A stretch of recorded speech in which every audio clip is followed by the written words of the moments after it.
you need to fully understand is on the word after the contract is made, right? Which is why when you get questioned, you have to analyze whether that particular event happened before or after. If that event happened before, it could come under section 57.3, but we'll go to that later. So kejap lagi pun kita akan tengok satu soalan di mana kita akan cuba buat together, di mana you can see that the event tu jadi sebelum ke selepas, and most of the time in questions we would highlight that to make sure that students would not get confused. Okay, lepas tu dalam section 57.2 pun there is this phrase, or by reason of some event which the promissor could not prevent. It must be something that the promissor could not prevent. It must be something that either party lah, senang cerita, either party has no hand in it. Okay, because if one of the parties actually contributed to the alleged frustrating event, then that is not frustration but self-induced frustration. Self-induced frustration is not void. Only frustration, the effect is void. Okay. Sekejap lagi kita akan tengok soalan. You can see this a little bit more clearer lah. Alright. So that is section 57. Okay. Kalau dalam buku Chong Mei Fong pun, highlighted these two things. Satu, mengenai after the contract is made. The next one ialah frustration is not self-induced. Okay, the writer discussed the section 57.2 from these two perspectives. Okay, now let's look at section 57.3 pula. Section 57.3 is yang saya cakap tadi, when one of the party, most of the time is promissor, okay, knew that contractual performance would be impossible or would be illegal, but he still enters into the contract anyway. Alright, maksudnya he already knew that contract tu, future performance of the contract would be if affected by impossibility or by illegality, which is why you need to make sure that dalam soalan you have to kupas soalan tu carefully to know whether the parties knew about it or not. If one of the party knew about it, then you kena gunakan section 57.3. Okay, and section 57.3 you can see illustration C. Illustration C, A contracts to marry B, being already married to C, and being forbidden by the law to which he is subject to practice polygamy. A must make compensation to B for the loss caused to her by the non-performance of his promise. So we all knew that for anyone else who was not professing the religion of Islam in Malaysia, they cannot practice polygamy. But this person, A knew that he's married. Of course, he knew he was married, right? A knew about the fact that he cannot marry another person, but he contracted to promise to marry another person, which is B, dalam illustration C ni. So he knew that the future performance of that contract would be impacted or affected by reason of illegality, right? So he already knew that the contract would become illegal, and he entered into the contract to marry anyway. So the law under section 57.3 provides that A must make compensation to B.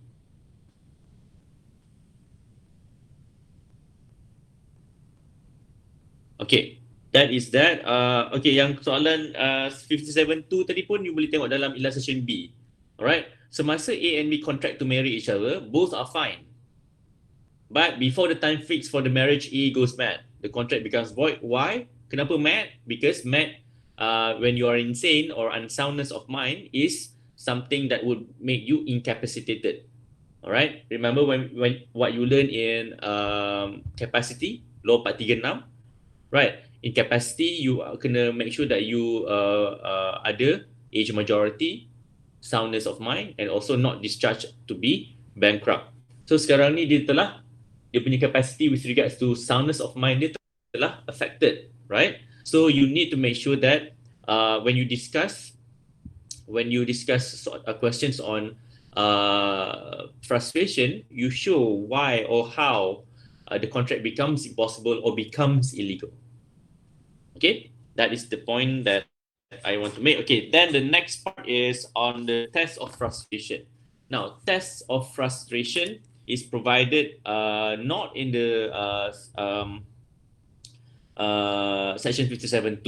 However, section 57 subsection 2 provided perkataan impossible or illegal, right? Impossible technically is focus adalah impossible. So how to test this word? What is the requirement for this for something to amount to impossibility? All right. So here we can look at the case of Davis contractor. Okay, the case contractor basically is nak ulang lah dia punya facts of the case. Basically case Davis contractor ni berkenaan contract kan. Anyone want to ask question? Sorry, sir. No? Your voice was intermittent, sir. Was stuck. Yeah, stuck. Sir. Okay, sorry.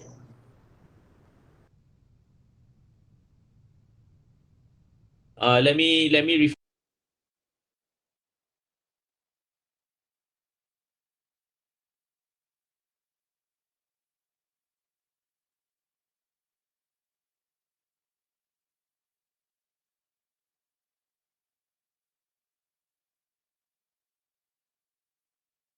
You are stuck, sir.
okay, I think I stopped at test of frustration tadi.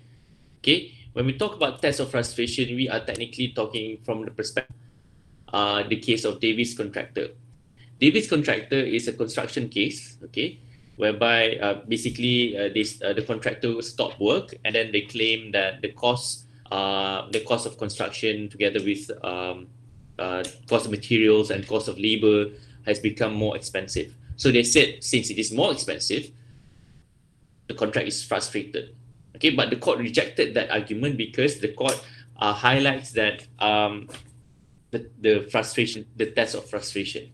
Okay, the test of frustration, kalau kita tengok dekat page 391 of your Chong Mei Fong book, which is also there in your slide. Okay, frustration occurs whenever the law recognizes that without default of either party, a contractual obligation has become incapable of being performed because the circumstances in which the performance is called for would render it a thing radically different from that which was undertaken by the contract. So what you need to highlight is that in test of frustration is the change of circumstances, and that change of circumstances must be something that is radically different. Bukan setakat different saja, but radically different. Okay. Funny thing was that I say funny lah because Davis contractor is the case whereby it is whereby the test of frustration is born, but the case does not. Ironically, the case does not satisfy this particular test. Okay, and Davis contractor is also applied in the Malaysian case of Ramli Zakaria. Okay, Ramli Zakaria is another good Malaysian case. Okay, whereby it highlighted briefly, the case of Rami Zakaria is this group of teachers, they were hired under a scheme for their employment as teachers. Okay, but that scheme was changed to another scheme. So they said because it is changed, we are frustrated from the contract. However, the court, the court looked at this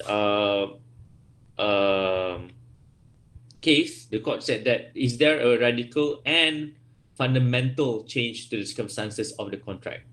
Okay, so the case of Ramli Zakaria actually enhanced the test of frustration under the case of Davis contractor.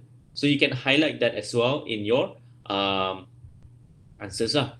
Okay. So and then tiga provision ni, section 57(2), Davis contractor and Ramli Zakaria. These three items is a must in your answer. Meaning, if these three landmark principle is not present in your answer script, your answer script is fatal. What I meant by fatal is that you would not get more than half the mark. Okay, sebab you need to have a basis before you can actually apply, right? So the basis is these three things. Okay, so if you put these three things in your answer is automatically correct. But enhance these three principles with application of cases. And application of cases, you can see from the slide, even from the book, on the instances of frustration. Okay, there are plenty of instances of frustration. You can just choose one or two or three. Okay, tapi make sure, tapi ingatlah sebab the maximum page for the final assessment is only 8 pages sahaja. Okay, kalau dalam buku Chong Mekong ada macam-macam, ada effect of war and fire, change in the law, acquisition plan, failure to obtain approval, failure to obtain loan, okay, economic crisis, seizure of goods by customs department. So all of these are, and all of these examples has their own set of cases that has been discussed. So go through all these instances to ensure that you know apakah situasi di mana dia dibenarkan dianggap sebagai frustration, and apakah situasi yang tidak dianggap sebagai discharge by frustration. Alright, so be very careful, yeah, sebab sometimes students over the years I see that they said, oh, okay, since this happened, discharge by frustration. It's not easy. Okay, discharge by frustration is absolutely not easy. Even when we go through the pandemic, okay, some lawyers raise the fact that, okay, we cannot go to work. Contract is frustrated. Right, but is it really frustrated? Yes, there is a change of circumstances in the performance of the contract, right? But is it really radical or is it really fundamental? So this has been, as you can see, there are a lot of talks about this during the start of the pandemic, when you cannot go to work, you cannot continue with construction contracts, construction projects, right? But ultimately, because frustration pun adalah satu benda yang di mana parties try to avoid as well. Some commercial if you look at in industry practice, some commercial parties, especially construction contracts, they don't want to frustrate the contract because they don't want the contract to be void. If the contract is void, akan ada projek terbengkalai. Plus, remember what happened if a contract becomes void? Anyone remember?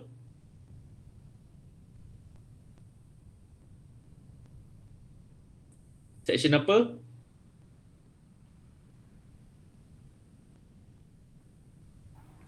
Is it section 66, sir? Correct. Section 66 of the Contract Act. So kalau kita tengok section 66 of the Contract Act, when an agreement is discovered to be void, alright, any person who has received any advantage is bound to restore it, which is why commercial parties that wants to see their contract materializes, comes to a fruition, ada benefit out of the contract, they don't want the contract to be frustrated because they want, kalau contract to frustrated, effect dia lah void. Apa effect void? They have to restore whatever that was received. Okay, so that is on the instances of frustration and also the effect. Now, talking about effect, ini pun satu juga perkara yang over the years that I notice student lupa. Dia dah excited tulis pasal discharge by frustration, the test, the section 57 on all the cases, but dia tak jawab soalan. Sebab when we give you question, contohnya if we give you a hypothetical question, right? We want to see you solve the problem. We want to see you solve the hypothetical problem. But students only put section 7 between the test and instances. But then after that apa? After that, apakah solution ini kepada parties? Right? You have to put yourself in a position of like a legal counsel as well dalam when you are answering questions like this, because we want to know if you know what to advise the parties. And usually soalan law pun you dah tahu dah daripada sekarang that soalan law is mostly advise the parties. But if you only tell them the position of the law but not advising them of what is the effect of that position of law onto their situation, then technically you are not a good legal counsel lah. Okay, and trust me when I say, because over the years bila student forget to put the effect ataupun relief, student lose up to 5 marks, and 5 marks is a lot of marks. Okay, 5 markah ni lah yang akan membezakan awak dapat A- ke ataupun A. Of course awak nak A, right? Yang akan membezakan awak dapat A- ke B. Of course awak nak A-, tapi of course awak nak lagi tinggi, right? Kan? Jadi make sure yang apa saya cakap ni you jot down, and bila nak jawab nanti you letak. Okay? Selain daripada section 66, we also have, kalau dalam slide, we also have section 15 subsection 1 of the Civil Law Act. Okay, section 15 subsection 1 of the Civil Law Act provided that when a contract becomes frustrated, any future performance of the contract is discharged, meaning you no longer have to do anything anymore when the contract is discovered to be frustrated. All right, that is provided in section 15 subsection 1, and this actually echoes what is void mean lah. All right, sebab void is technically when the contract is discovered to be void here, then there's nothing more that you can do after the contract becomes void.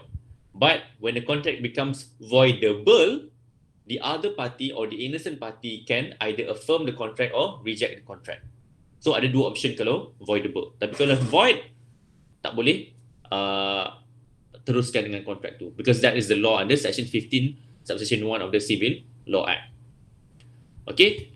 Now I'm forwarding one question.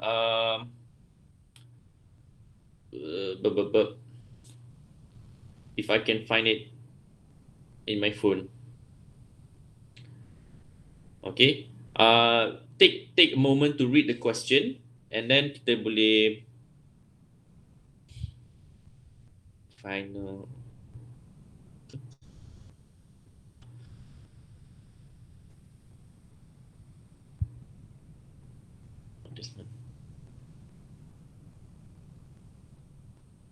Okay, this question is actually last year punya question for final assessment. Okay, look at the question number, the second question. Saya letak kita punya group ya. Okay, question Ingrid tu yang color-color tu. Did you get it? Okay, let's read it together.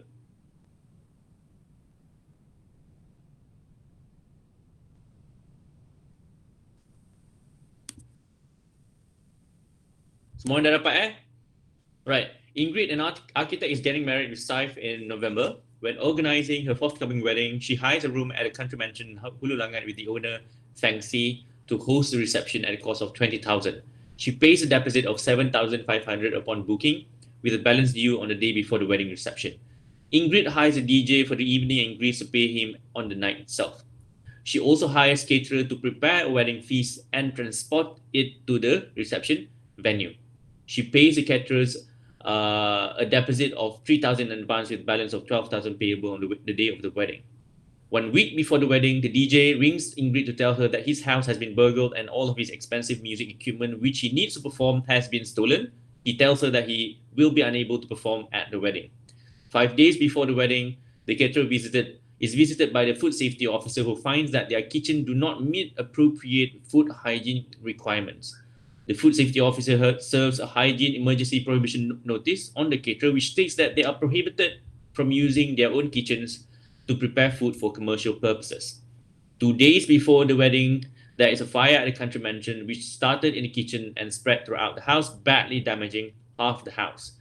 The room reserved for the wedding reception is badly damaged and cannot be used. Discuss the above situation and advise Ingrid as to her right in respect of her contract with the DJ, caterer and fancy. Now, why is it color coded? Tapi masa final assessment last year tu saya tak letaklah color coded ni. Color coded ni sebab saya just nak highlight kan yang pink adalah berkaitan dengan fancy, yang kuning DJ, yang hijau caterer, and you have to address all three situation. Okay, let's look at the DJ dulu. Alright, DJ dahulu, the warna kuning ya. Now, dekat sini there is a contract. Okay, there is a contract already, and we can see that technically whatever that the house was burgled after the contract was made, right? So that part, that part on section 57(2) tu is fulfilled. So we don't have to crack our head that much. But is it really through no fault of his own? We can also say that it is also through no fault of his own, right? Because who asked for a house to be burgled, right? Okay, by the way, I'm going through this very fast. Nanti korang kena go through lah, yang kalau korang nak buat soalan ni, korang kena go through issue, law, application, conclusion. I'm just going straight to the application. But technically, tadi dah discuss pasal law. Right, so is it really frustrated here? Anyone want to say that it is frustrated?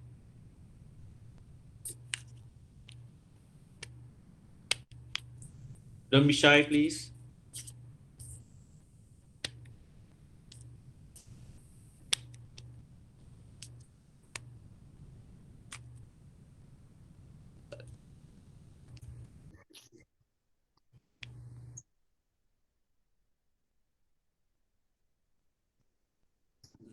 Mm-hmm.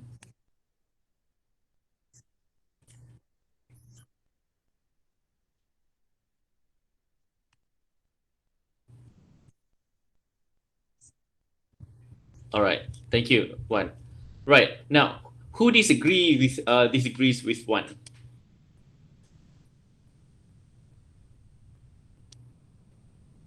Anyone disagree? Semua agree? Oh, sure, you can disagree with yourself.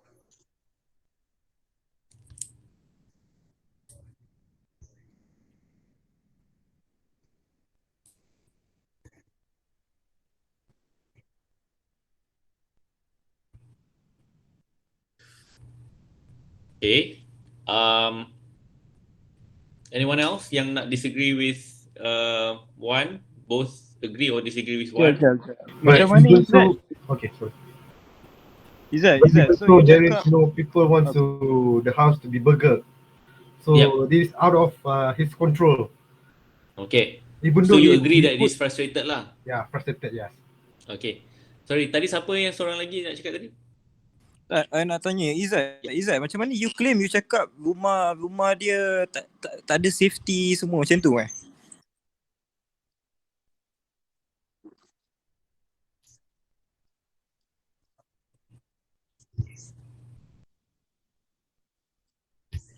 But to think of it lah, for someone's house to be burgled, that is unexpected. Even kita ada security guard pun boleh lepas. Kita letak pagar kat rumah pun orang boleh panjat. Kita orang letak security kat rumah tu tak tahu macam mana pun boleh kena rompak.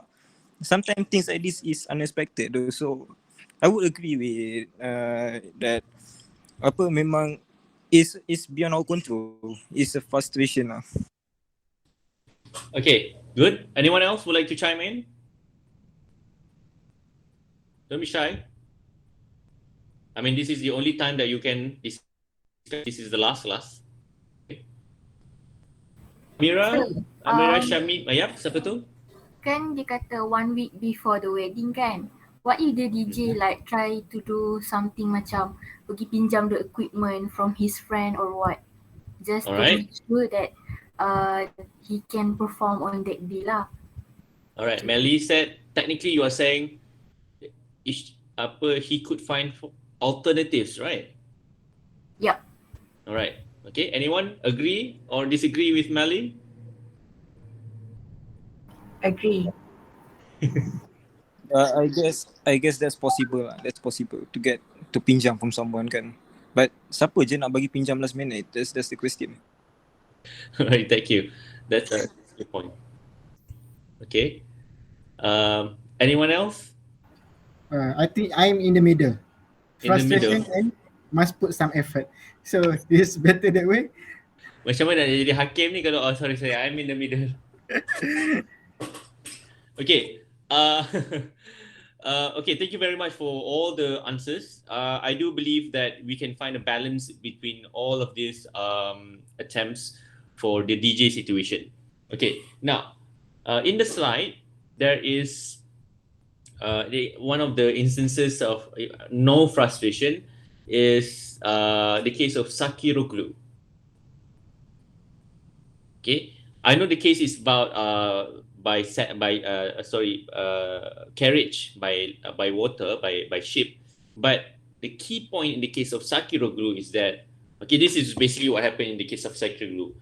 The contract was to transfer to ship nuts from Sudan to Hamburg. So Sudan, do you know where Sudan is? Sudan is at the south of Egypt, right? So it's facing the Indian Ocean. And Hamburg is in Germany. Germany is all the way up in towards the North Sea. So technically, the ship must go through Suez, the Suez Canal, go through Mediterranean Sea, and go up to the North Sea, right? Through British Canal and through up the North Sea. However, dalam kes ni, Suez was closed. So the ship basically jangan cakap, oh okay, Suez closed. Contract frustrated because kita orang tak boleh lalu. But the court said, is that really radical change? Is that really radically change? Yes, you have to you pay more if you want to go through the Cape of Good Hope because that is the alternative route, right? Through Cape of Good Hope.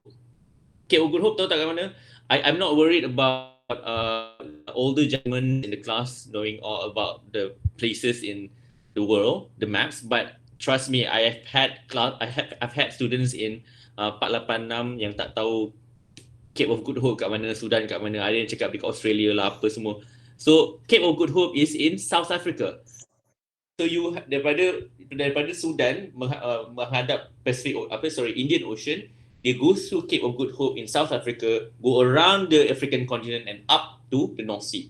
So that is the alternative. Yes, it is more expensive, but remember, according to the case of Davis contractor, just because a contract becomes more expensive to be performed, that doesn't mean that the contract is frustrated. And another key point dalam case Sakiroglu is the fact that there is an alternative.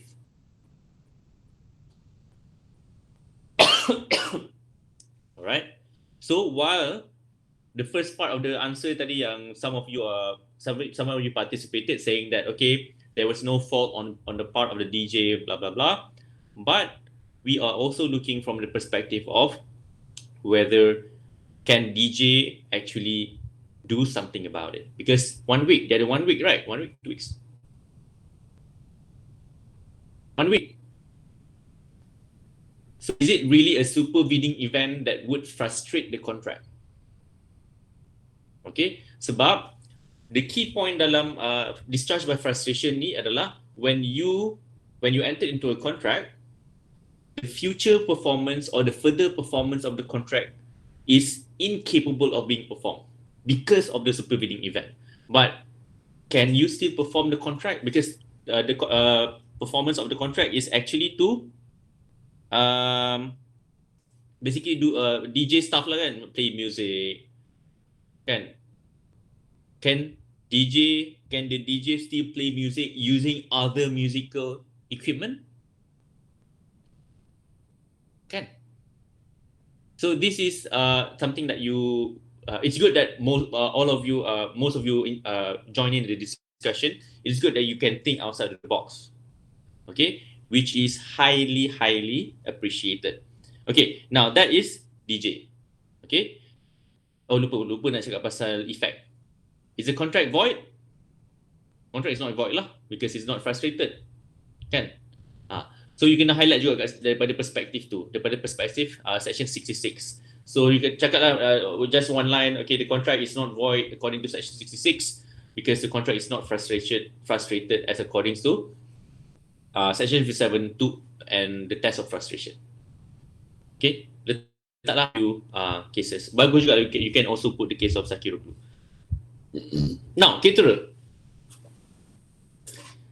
Okay, on the part that the contract was made after the alleged supervening event was made after happened after the contract was made, I don't think it's an issue because the notice was given after the contract was made, right? So on that part, it's not an issue. But is it really through no fault of the caterer?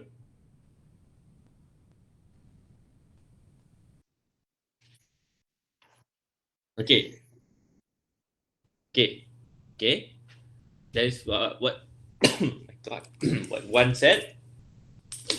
Is it really an event which the promisor could not prevent? Because these are the phrase dalam section 57.2. Actually, they could prevent, they could maintain their kitchens, cleanliness, hygiene and stuff. Macam mana boleh sampai kotor sangat tak jaga? Doesn't make sense lah. Correct. All right. Anyone else disagree with Wan and Nazrin?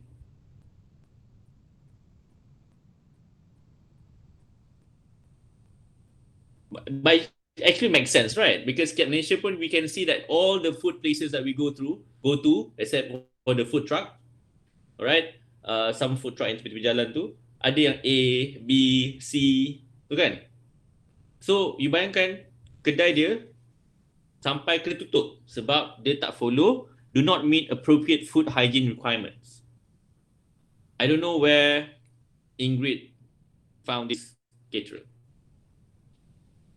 Right. So, is it lepas tu kita pergi ke lepas kita tengok daripada perspektif section 57 tu, kita pergi kepada test of frustration. Is it radical different? Is it fundamentally different? No. Even though government intervention through government agencies could amount to an instance of frustration. However, I myself feel, tapi saya bias lah, saya lecturer lah, so soalan ni pun technically kita orang juga yang buat dulu. So I couldn't see a point where it is too radically different or too fundamentally different. Okay, firstly, dia tak satisfy section 57.2, and secondly, it doesn't satisfy the test of frustration as well, because we can go back to the argument yang tadi tu, alternative tadi, because you need to find ways to fulfill your contract. You need to find a solution because your further and future performance of your obligation under the contract is still valid. So if the caterer fail to do that particular obligation, which is to provide food to, then it would amount to a breach of contract. Okay, Azan sekejap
Right, so that is on the caterer part.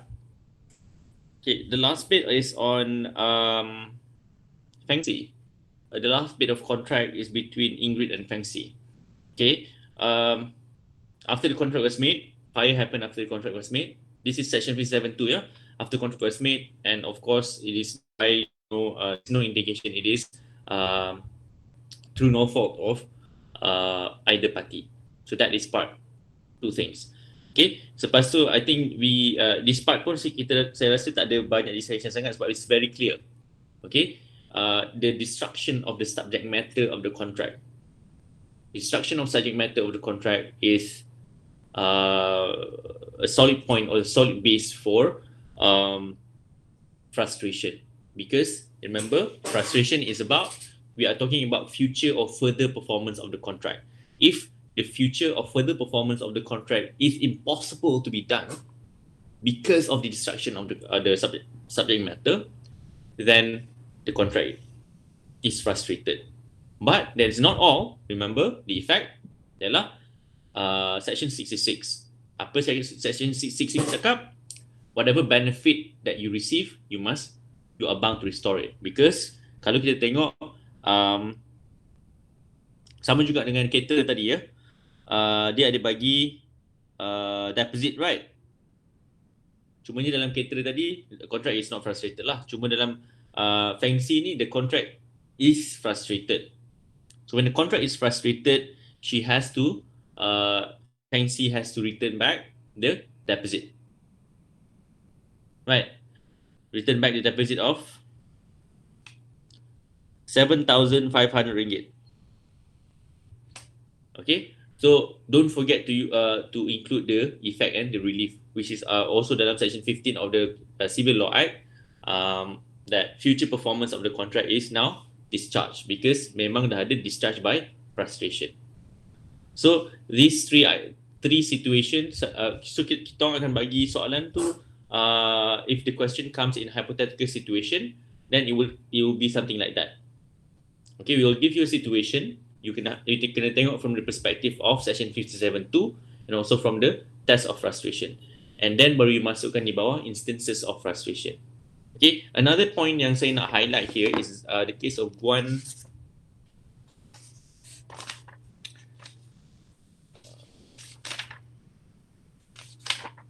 Tak ingat. Guan Aik Mo. Okay, dekat page 405 of your Chong Meng Fong book. It is not in the slide, yeah.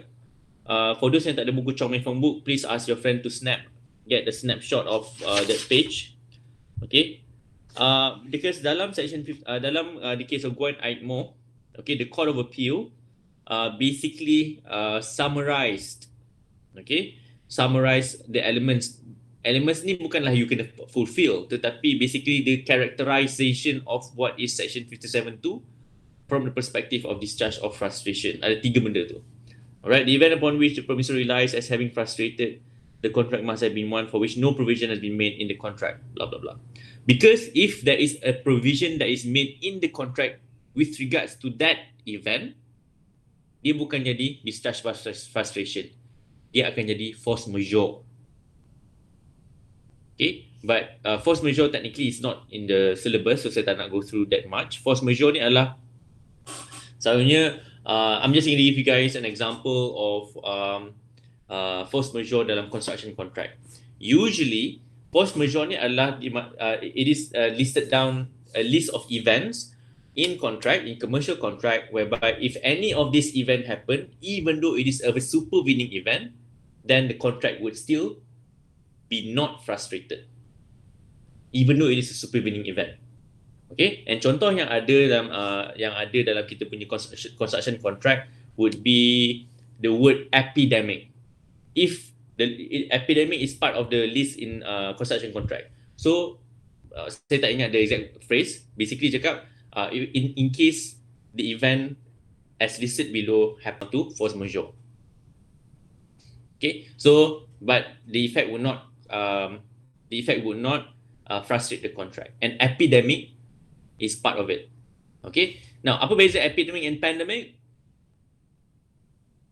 COVID-19 is a pandemic, right? But what is epidemic?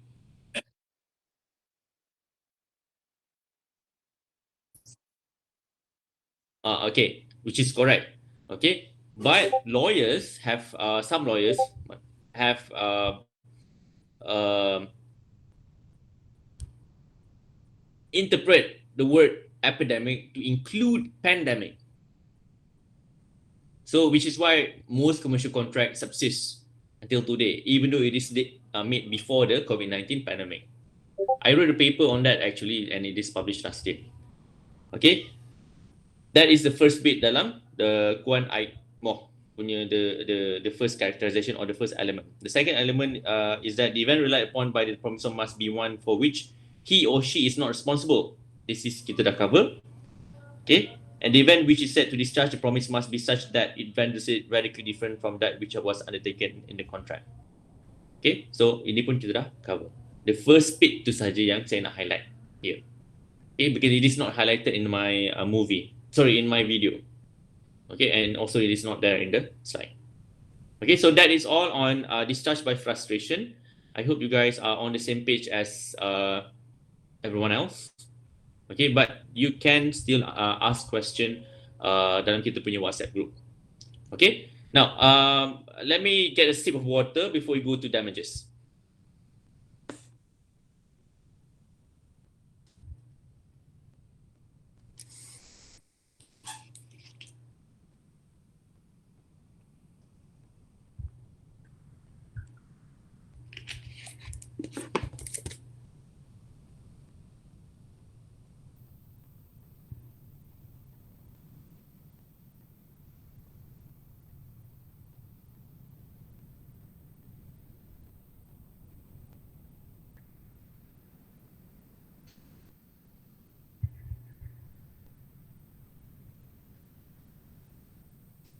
All right, now damages, another interesting aspect of a lot of contract, but if you can see dalam kita punya lesson plan, damages is part of the topic of introduction to remedies.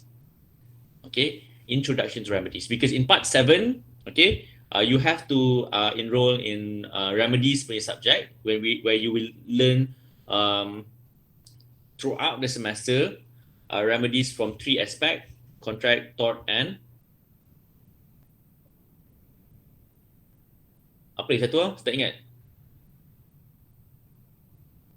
Sebab saya ajar remedies yang contract saja. Land matter something. Okay.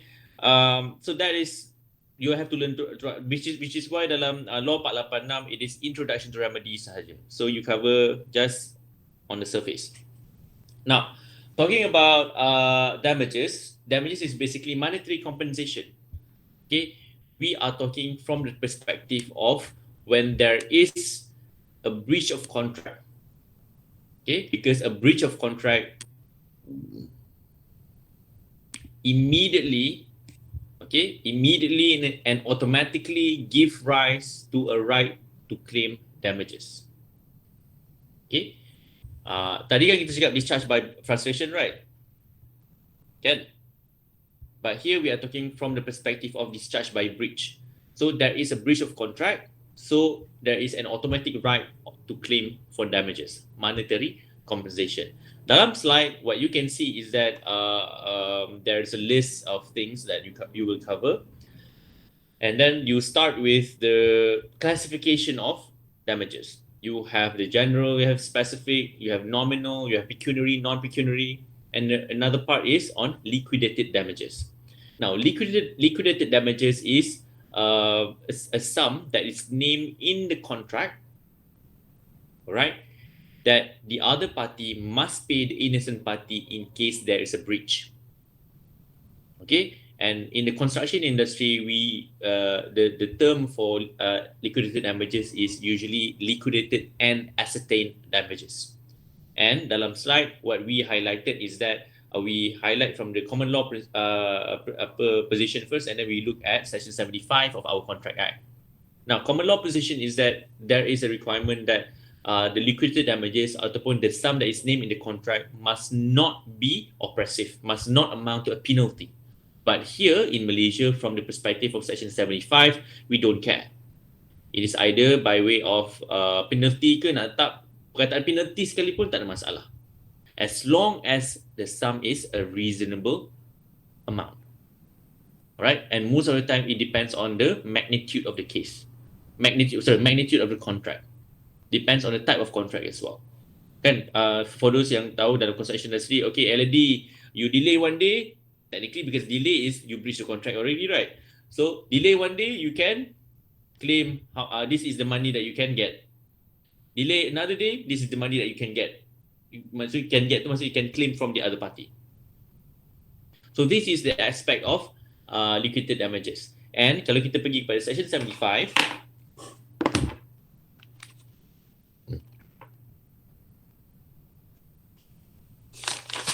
when a contract has been broken, if a sum is named in the contract as the amount to be paid in the case of such breach, or if the contract contains any other stipulation by way of penalty, the party complaining of the breach is entitled whether or not damage or loss is proved to have been caused thereby. Now, this is an issue which has plagued the Malaysian commercial industry for many, many years, because the phrase whether or not actual damage or loss is proved to have been caused thereby. So, because in claiming damages, you need to prove your loss. Okay, yes, awal-awal tadi saya cakap when there is a breach, there is the automatic right to claim for damages, kan? But you have pada masa yang sama you have to prove your losses as well. Just because there is a breach, that doesn't mean that you have lost in monetary form. Okay, and section 75 ni dia macam memberikan a little bit of legal conundrum in a sense that do I have to prove my loss or not? So this case goes all the way to federal court banyak kali. This particular position, the case of Sabah Kumar, you can also see this in your book at later part. Belakang-belakang sikit, dekat page 497. Alright, where Sabah Kumar talks from the perspective of two kinds of contract. One, when there is difficulty in ascertaining damages or ascertaining the actual loss, then you don't have to prove your actual loss. And the second one is where loss can be assessed using settled rules, then you have to prove. And this is also ada beberapa lagi latest position with regard to section 75. Okay, but Sakinas dekat page 497, 498 of your Chong Mei Fong book, Sakinas is another good example of case whereby it is clearer.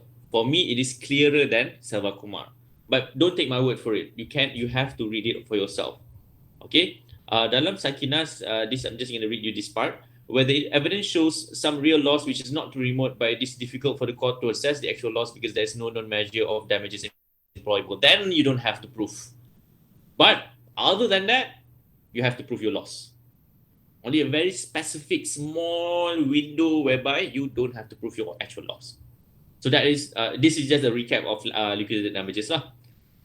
And then we go to proving damages.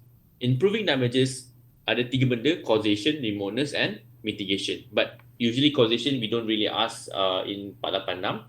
We focus on remoteness, damages, and mitigation. Now, remoteness of damages, you start with Hadley and Baxendale. Hadley and Baxendale is provided there at page 469 of your Chong Mei Fong book. What happened in Hadley and Baxendale? Can anyone highlight the case of Hadley and Baxendale? What's the facts? The facts is actually in the slide. Anyone would like to perhaps share what happened in the case of Hadley and Baxendale? Don't be shy.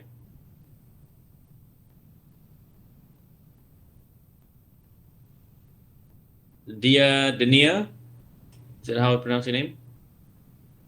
Dia? Yes, sir. Yeah. Would you care to highlight the case of the facts? What happened in... The plaintiff suffered from a crankshaft breakage, and the defendants were hired as carriers to send the crankshaft to the makers in Greenwich. So the defendants were informed that the article to be carried was the broken shaft of a mill and that the plaintiffs were the millers of the mill. So as a result of the defendant's delayed delivery, the plaintiff's mill was inoperable for much longer than it would have been without the delay. So the plaintiff's claim for loss of profits was rejected by the court on the ground that it was too remote.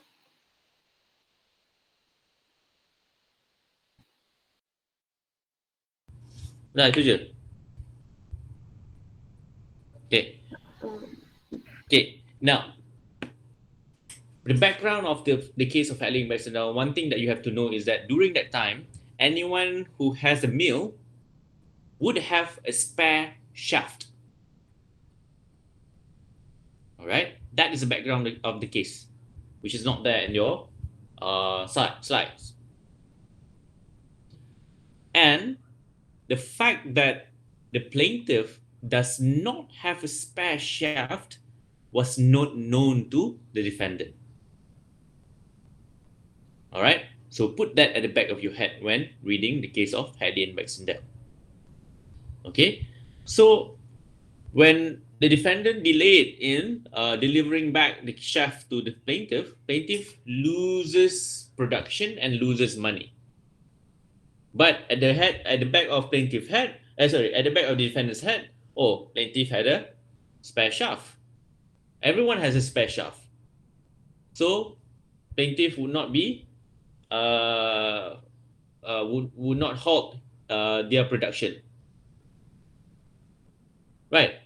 So dekat sini, dekat dalam kes Hadley and Baxter, plaintiff claim for the loss of profit, blah blah blah. The specific fix, so kau boleh tengok. Tapi this is the highlight of it. That is why kalau you tengok dalam slide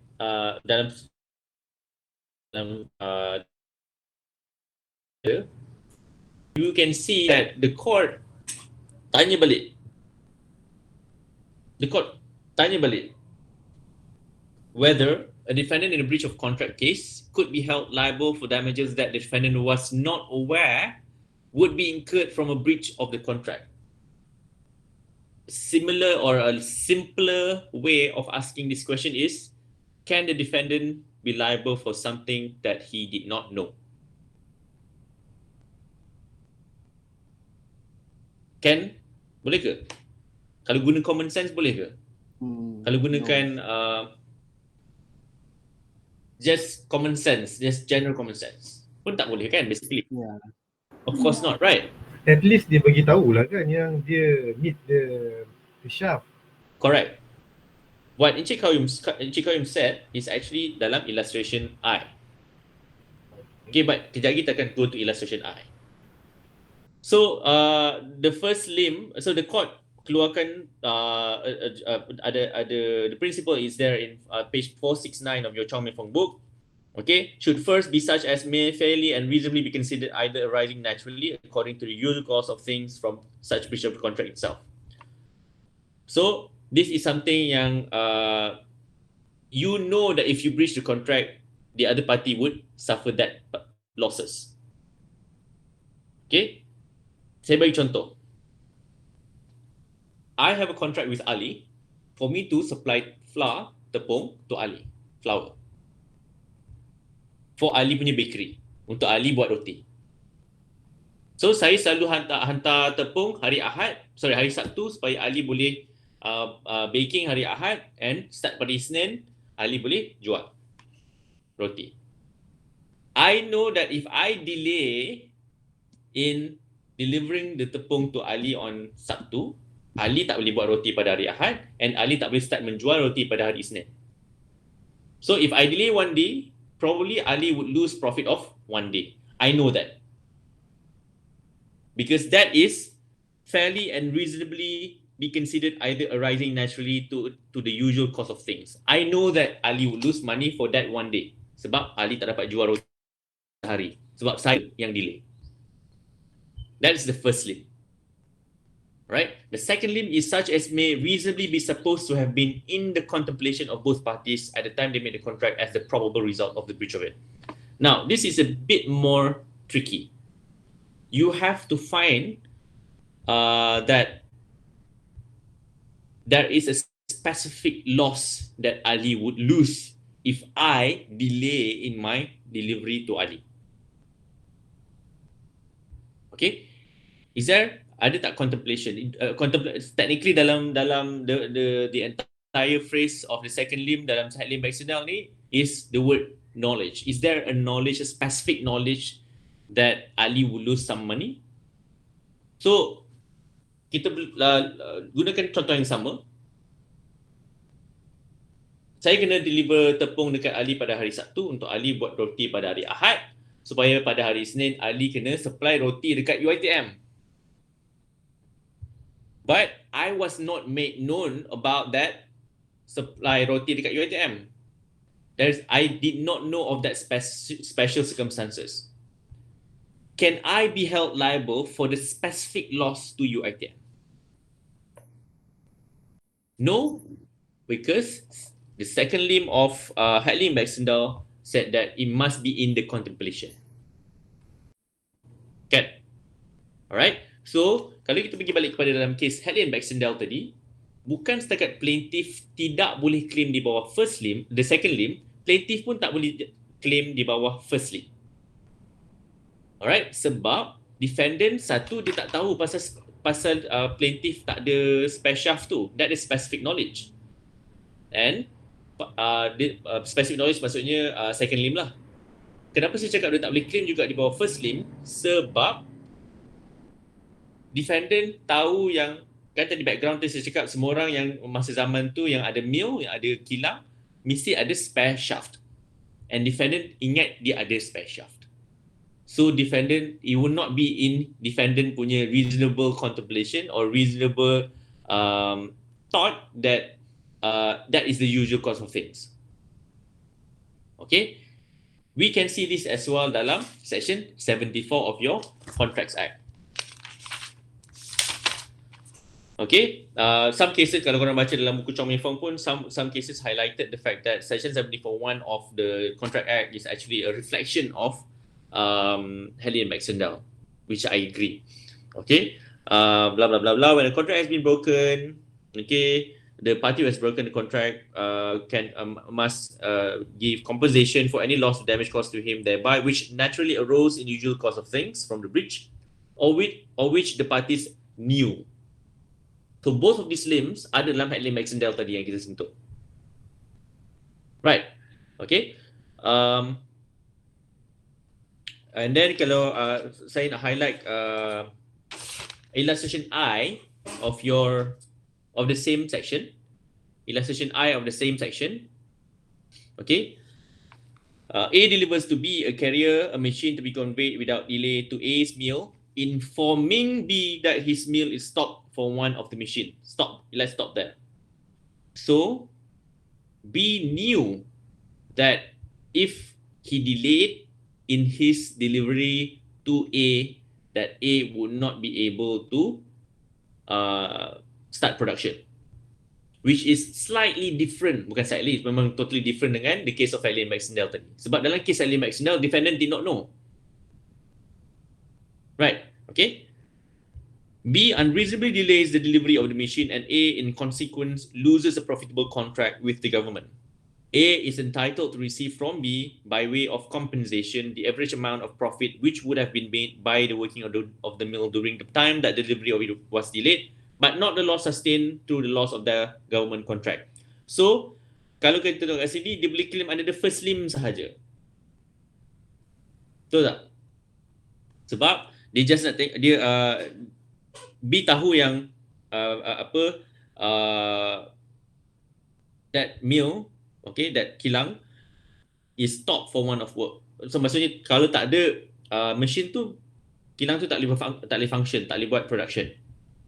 Okay, so he knew, daripada kita boleh cakap that is fairly and reasonably considered arising naturally from the usual course of things of not being able to start production because of the absence of the machine, because the B unreasonably delay. But why does the loss sustained through the government contract cannot be compensated?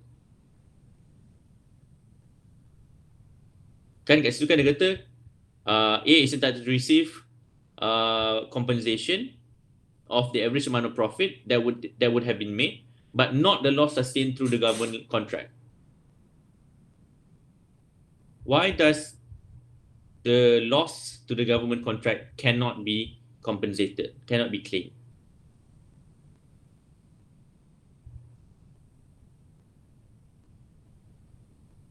Emmanuel,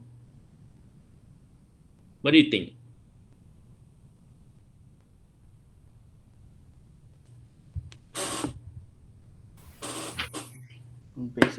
Based on the book, Alsagoff book, it says that because at the time of the contract was made between A and B, B did not know that A has a contract with the government, and therefore it is not within the contemplation of B that the delay is part of the cause of such loss. All right, thank you, Faris. All right, so that is correct. Because kalau dalam Helen Baxendale, second limb, dia cakap it must have been in the contemplation. And section 74 guna perkataan he must have knew, perkataan knew. Right. Jadi adakah B tahu pasal government contract? There is no indication in the illustration at all about the fact that B knew about the specific contract with that government contract, with the government. Alright, sama juga macam contoh saya tadi. Adakah saya tahu yang Ali ada kontrak untuk supply supply roti dekat UiTM? I didn't know. So how can I be liable for something, for things that I don't know, for some things that I'm not aware of? It is not common sense. And speaking about knowledge, okay, the case of Victoria Laundry, okay, is mentioned at page 470 of your Chong Mei Fong book. Okay, knowledge ada dua type, imputed knowledge and actual knowledge. And imputed knowledge is basically the first limb of section 74 and the first limb of Helen Baxendale. And actual knowledge is this actual knowledge of that specific circumstance. I think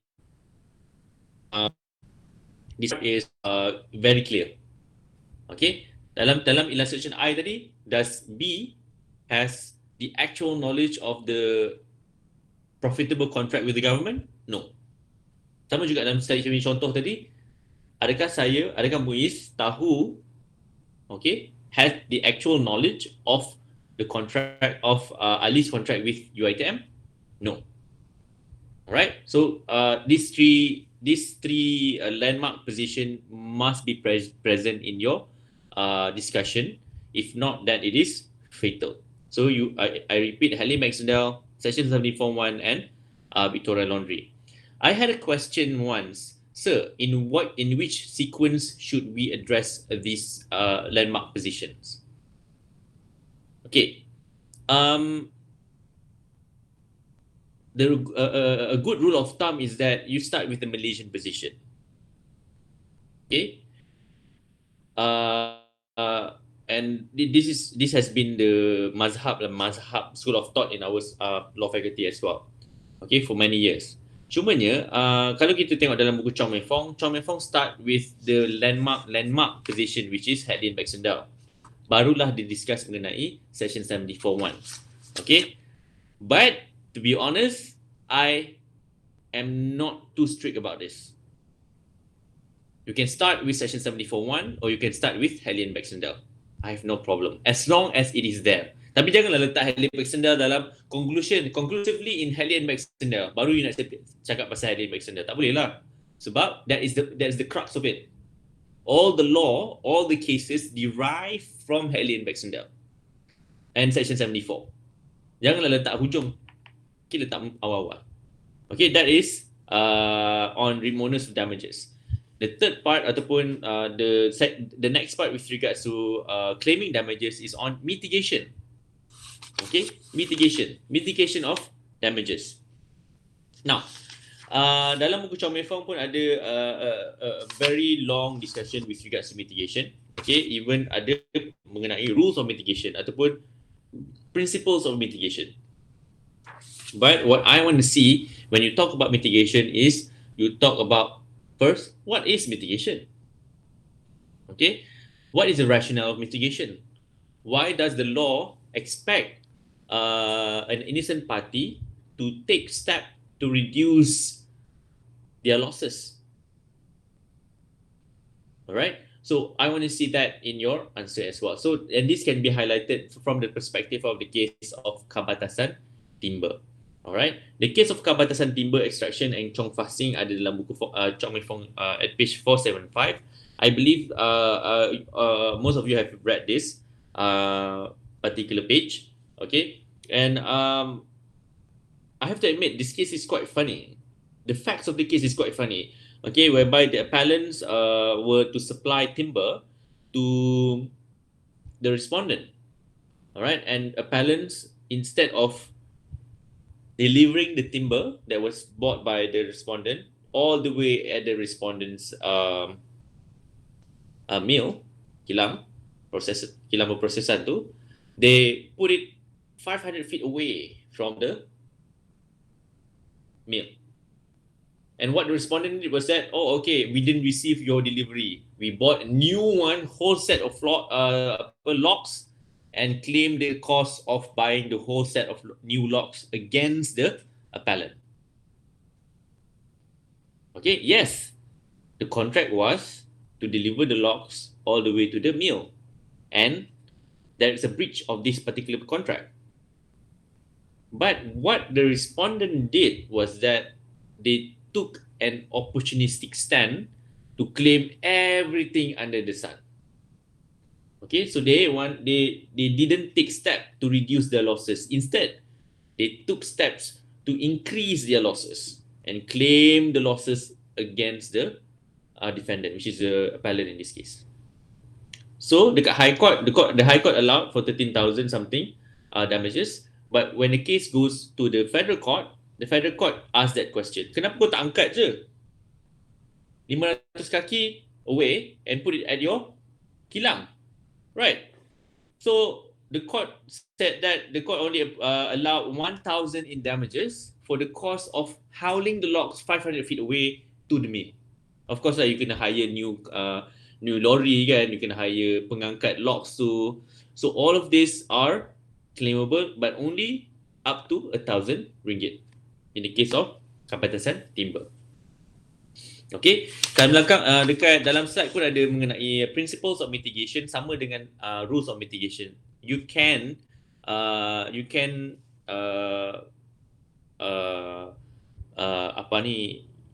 discuss that. Okay, in particular, do look at the case of British Westinghouse. Okay. Blah blah blah. What else? That is that. Okay, dalam slide there are a few more cases with regards to section 75 yang earlier on yang kita cakap tadi. You can look at it. In case if a question comes out on that. Okay, and then that's it. I guess that's it. Yeah, I guess that's it with regards to damages. Of course, nanti bila you belajar, insyaAllah when you get to part 7, when you look into remedies, there will be more with regards to damages. But for law 486, that is it. Okay, that is basically on the point of date assessment and taxation of damages. Apa semua tu, we only go through in passing saja. And since saya boleh cakap awal-awal that I don't ask that question in the final assessment, you can just read, but you don't have to like crack your head to understand it. Okay, so that is all on damages. I would like to take a bit of a moment to recap our law 486. Untuk damages saya tak ada soalan untuk buat. Okay, but you can discuss with your friends on soalan on damages. Satu benda yang you kena highlight dalam soalan dalam damages is on the limbs tu. Dia tahu ke tidak tahu. Okay, the crux is that you can only claim against the other party if you let the other party knew of the specific circumstances. That is the second limb. Kalau tidak, it would only fall under the first limb sahaja. Okay, even then,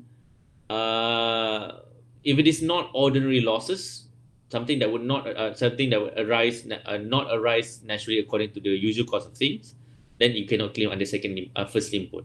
Usually soalan damages ni kita akan nak tengok sama ada you can claim under second limb ke tidak. and the facts would be intertwined. Kalau you tengok dalam soalan-soalan sebelum ni pun, the facts is there. It's just that you kena tengok, is this actually informing the parties, the other party, of the specific circumstances? Okay, so that is damages. All right, now law 486 contract 2 for the semester. We have 5 topics. Okay, I'm just recapping. We have 5 topics. We have contents of contract, we have privity of contract, illegality and void contract, discharge of contract, and damages. The bulk of the semester, as you can see, is the first topic. Dalam contents of contract, we look at the differences between express implied term. We look at the differences between condition warranty, nominate terms, okay, oral written contract. Okay, these are in contents of contract. Lepas tu kita tengok implied terms in further details as well dalam the first topic. We look at exclusion clause as well in further details of the first topic, and of course we look at parole evidence rule and collateral contract. Okay, you are very much lucky because usually student would avoid choosing parole evidence rule and collateral contract in final exams. Okay, and I've seen this because kita orang before this final exam you can choose, right? You can choose soalan apa yang we nak buat. But we included that in the assignment earlier this semester. Okay, the marks which will be given to you by this week. Okay, and then the second topic is a rather small topic, privity of contract. We look at from the perspective of the general rule and the exceptions. The general rule, of course, is we talk about from the perspective of burden and the benefit rule. The burden rule is that you cannot impose on another party which is not impose obligation on another party which is not a party to your contract. And the benefit rule is that you cannot, if you are not a party to the contract, but that contract conferred benefit on you, you cannot claim that benefit because you are not a party to the contract. But these are just the general principle. There are plenty of exceptions. Okay, one of the exception is a collateral contract is also an exception to privity of contract. We remember there's this one year where we gave a question specific with regards to the exception of collateral contract to the privity, to the doctrine of privity of contract. We had 60% of failures that semester. Okay, because it's really hard. Unfortunately, fortunately, the lecturers reanalyze the way we assess on collateral contract, which is why we had higher passing rate over the past few semesters. Okay, that is that. And then we look at illegality and void contract. We look from perspective of section 24 and section 28. Section 24, we look at when the contract is forbidden by law, or section 24A, B, C, and D, and E, of course. And E is with regards to public policy. If anything that is against public policy, it would be considered to be illegal. Okay, contract to stifle criminal proceedings, contract to get a position in government services, which is also ada dalam case of Merong Mahawangsa, which is kind of crazy. It's a political case that goes to the court. Okay, whereby the case of Merong Mahawangsa, nanti boleh baca lah the case pasal these UMNO people, they were promised projects, but they didn't get the project and they said, okay, this is breach of contract, which is funny. Okay, but that is for you to read. The case of Merong Mahawangsa is quite recent actually. Nanti boleh cari the case of Merong Mahawangsa. Macam dalam movie tu, nama movie tu kan Merong Mahawangsa tu, you can find that case. Okay, and then we look at section 28. Another interesting point with illegality and void contract is on restraint of trade, section 28, whereby if you created a contract which restrict another person's lawful right to a lawful profession, trade, or business, then the contract would be void. Bukan the contract, that clause would be void. But if it falls in any of the 3 exceptions provided in section 28, then it could be saved. Okay, contohnya macam the case of polygram records and the search, whereby ada dua clause with regards to restraint of trade. Satu, they cannot record with any other recording company throughout the duration of the contract, and after the contract is done, they cannot record with any other recording artist in Malaysia for a period of 2 years. So the court found that the second clause is void because it doesn't fall in any of the exception dalam section 28. Okay, so that is the third topic. And then we look at discharge. Discharge pun semester ni kita sentuh discharge by performance and discharge by frustration sahaja. Discharge by performance, we look at the concept of entire performance rule, whereby if you contract to do 10 items, then you have to do all these 10 items in order for the contract to be discharged. However, there are exception. Ada exception dan ada juga consideration. Di mana contohnya macam kita ada substantial performance, we have partial performance, claim under quantum merit. So all of these are technically exception to the entire performance rule, because entire performance rule, according to the case of Carter and Powell, has been considered to be unjust in certain situations. Okay, apa lagi? Under discharge by performance, also we have the concept of divisible or entire contract. Okay, whereby some contracts can be divided into phases. Okay, if you complete this one phase, then you can claim for this one phase. That is divisible contract. But there are some contracts, even though it is under most of the time it is considered as divisible contract, but if the words of the contract provided that it is indication of an entire contract, then it is considered as an entire contract. For example, dalam case KP Kunciraman.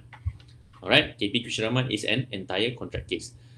And then you masuk discharge by frustration of as what I explained earlier, and of course the last bit is on damages. Introduction to remedies, which we touch on damages only. Okay, but since we have a bit more time, I just want to touch a bit on two other aspects of remedies, which is specific performance and injunction. Now, you will learn a lot more in civil procedure and also in remedies in part 7, but this is just a brief of it. Now, specific performance is from the wording itself, where you ask the court to compel the other party, for the other party to specifically perform the obligations that they promised to do under the contract. Okay, and it is covered under the Specific Relief Act. And we have to remember, specific performance is an equitable remedy. Nanti you akan belajar equity next semester. Alright, whereby equitable remedy ni, it is based on the court's discretion. So kalau ada requirement untuk claim specific performance ada 3, tak salah saya, is it 3? Even if you fulfill all 3 requirements, that doesn't mean that you will get specific performance as of right, because remember, equitable remedy is at the court's discretion. The court can say that yes, you fulfill all the requirements to claim for specific performance, but it is up to me to see the justice of the case requires specific performance or not. Okay, and that is specific performance. And then we look at injunction. Now, injunction pula is an order of the court sama ada to compel the other party to do something or to compel the other party to not do something. So, if it is to compel the other party to do something, it is mandatory injunction. If it is to compel the other party not to do something, it is prohibitory injunction. Right, but you have heard perkataan macam perpetual injunction, interlocutory injunction, interim injunction. Pernah dengar, right? And this can overlap dengan yang tadi, prohibitory dengan mandatory injunction tadi.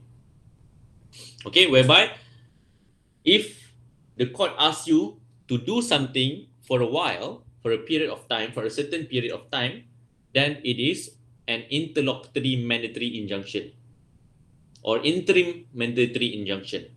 Or the Malaysian word, the phrase that the Malaysian law uses, temporary mandatory injunction. But if the court asks you to temporarily not do something, it is temporary prohibitory injunction. Okay? Faham that part? You have to do something forever. It is perpetual mandatory injunction. You cannot do something forever, perpetual prohibitory injunction. You have to do something for a while, temporarily, then temporary mandatory injunction.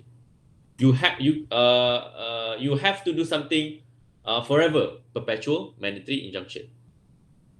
Okay, betul tak saya cakap ni? I think betul. Remember, mandatory injunction terbagi pada dua sahaja yang besar, which is you cannot do something, you have to do something.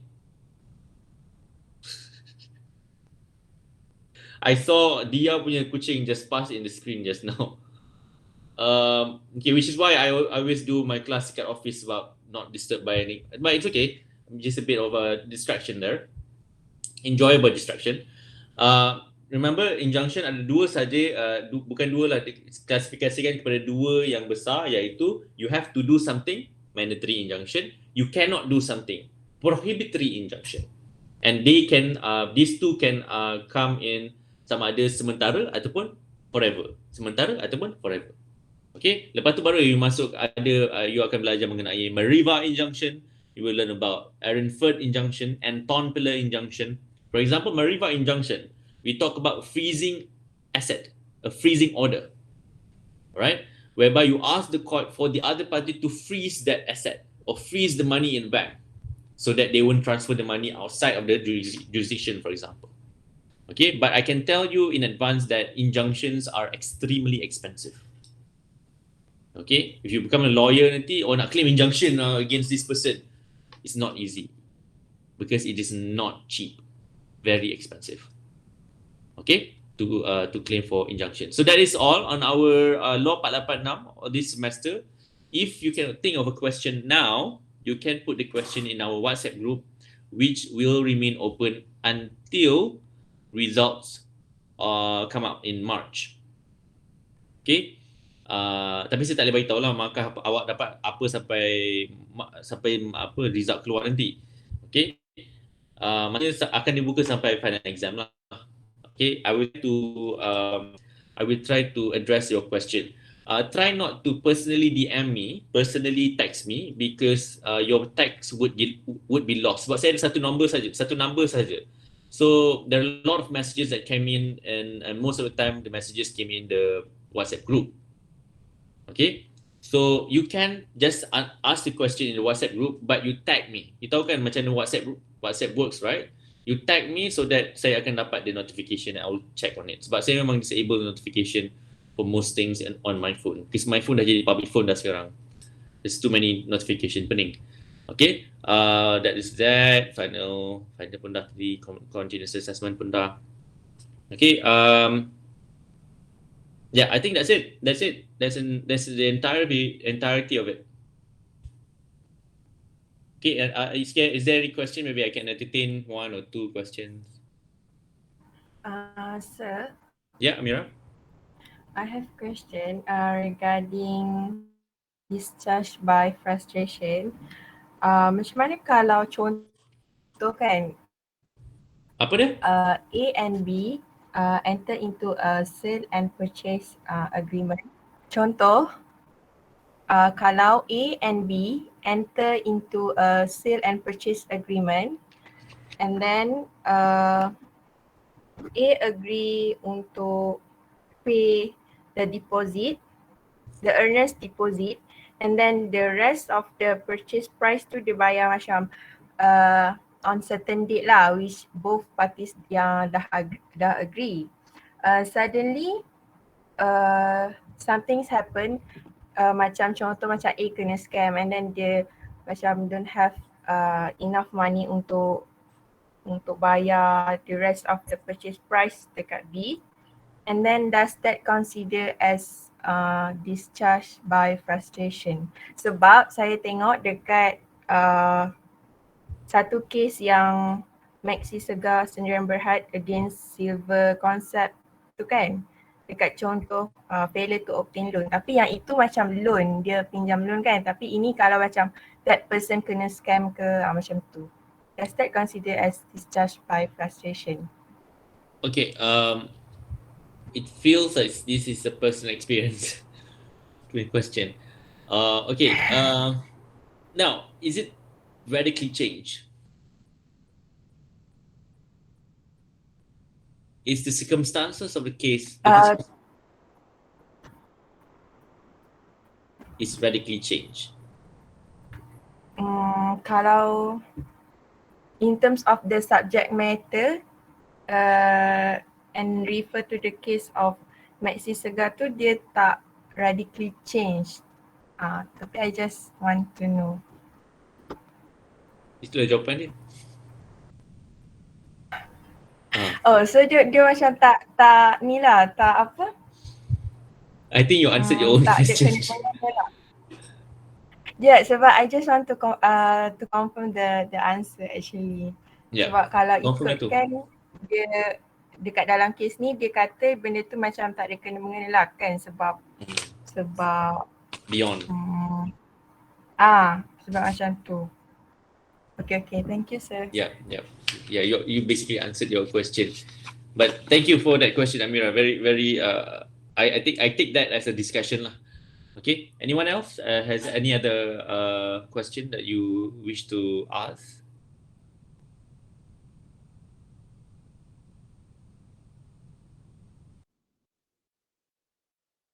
Aisyah, Abdul Qayyum, Cik Megat, Cik Qayyum. So I have a question regarding discharge by frustration.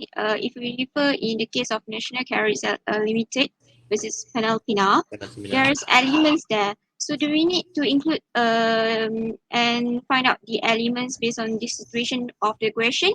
Alright. Now, with regards to frustration, of course there is the element kan. Tapi saya tak anggap tu sebagai element. Saya hanya anggap tu sebagai guideline. Okay, because what you need to prove is from the perspective of section 57.2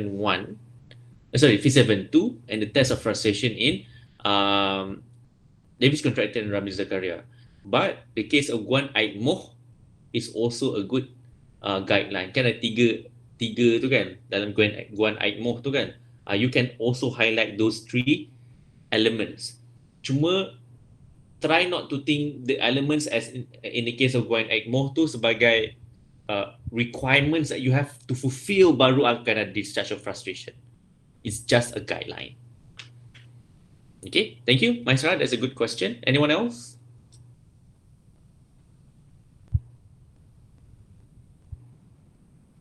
No? Okay, so if there's no more question, I just want to highlight the fact that in this morning, Amanat Vice Chancellor, they already decided that next semester is confirmed ODL lagi. So, but to be honest, it's really tiring on our part as well. So we were quite shocked to hear the news juga tadi. At least we were not. But I think it will be counterproductive lah untuk tanya setiap pencarah kan. Korang okey tak. But we have to do it. Pencarah pun we've been really tired because that would be the 5th semester that we are in this online and distance learning. But it's okay. All for UiTM di hatiku and anak bangsa whatever. So it's confirmed, sir? Yeah, confirm. Amanat Vice Chancellor tadi. Okay. So okay, I guess all the best for your final assessment, not just for Law 486. I believe that looking at your assessments, okay, I'm not promising anything of course, but looking at your assessment, I believe that you can get good grades. Okay, provided of course if you spend in the time to study and to look through the cases and of course ikut apa benda yang saya cakap tadi lah. Okay, I wish you guys all the best, not just for Law 486, online juga for semua online untuk law, sebab kita orang law tak dapat yang hybrid tu. Kita tak dapat yang hybrid tu unless of course kalau dekan because I do remember kuasa tu diberikan kepada dekan untuk decide, tapi tak tahulah semester depan. Tapi according to yang tadi amanat tadi tu yang saya faham ialah semua online. Dalam group pun semua orang dah bising that it is online. So online lah. Okay. I wish you guys all the best, not just for Law 486, but for all the law subjects. Bukan sekat law subjects, for all your subjects, for your final assessment nanti. And I really hope, I selalu cakap ni dalam kelas, I really hope I don't see you anymore in Law 486. Not because I don't want to see you in anywhere in the faculty, but I don't want to see you guys as repeaters in my class. Okay? Okay, guys, all the best, and thank you very much for the fruitful semester. Apa-apa saya akan update dalam kita punya WhatsApp group. Thank you very much. Thank you, Thank you, sir. sir. Thank you, sir. Thank you, sir. Celebrating you, sir. Terima kasih, sir. Thank you very much, sir. Thank you, sir. Thank you, sir. Yes, sir.